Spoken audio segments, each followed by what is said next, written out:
Hi, welcome to this episode of At Large with Mike Corthell and Carolyn Grimm.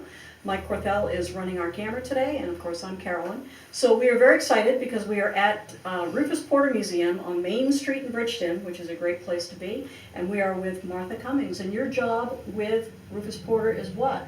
I am the museum director curator of the Rufus Porter Museum, and so I get to work with a fantastic group of volunteers and board members and participate in setting up all of the exhibits and planning them out, and also just running the ship.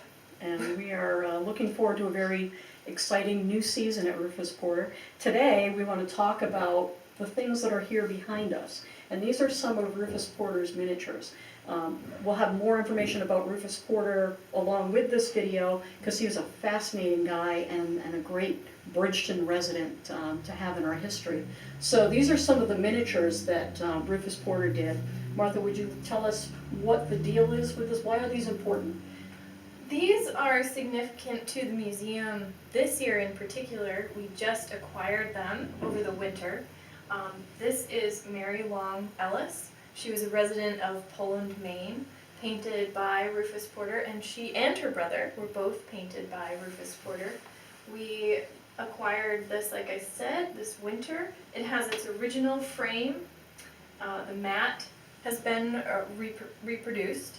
But the very cool fact about Mary Long Ellis here is that the pair, her brother's portrait, is actually now in Bowden's collection, which is really fun to know. So maybe someday they could be together. Could meet up again. They could meet up again. But this one is great because it does have its original frame. So there's this nice faux graining. Now this, and it was one of Porter's earlier portraits. This one here we acquired a little bit later in the winter. We don't really know much about this lady. A later portrait, we think, done by Porter, it has finer details which clue us into the fact that he was probably using the camera obscura to draw this portrait. So tell me about this camera obscura. Well, it was one of Rufus's tools, many tools, to make life easier. Because he was all about getting it done as efficiently as possible. As efficiently as possible, Yeah. Absolutely. So the camera obscura allows the artist to, you flip this up, and you have your pinhole pointed here towards the sitter, and it allows you to, it pulls in an image, it reflects, and you have a small image that you can trace on that, on the glass here. This picture highlights it a little bit better. But we have this replica here so people can flip it open it up, see how it works.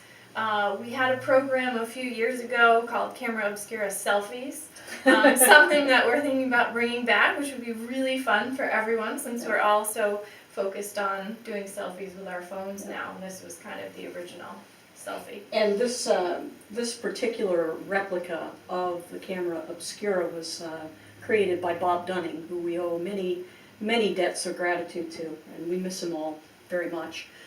So these are an important part of the collection here. You've got a couple more over here. Rufus Porter was one of the most interesting people you'll ever come across. So we welcome you here at the museum. Come in all summer long. The great folks will be here.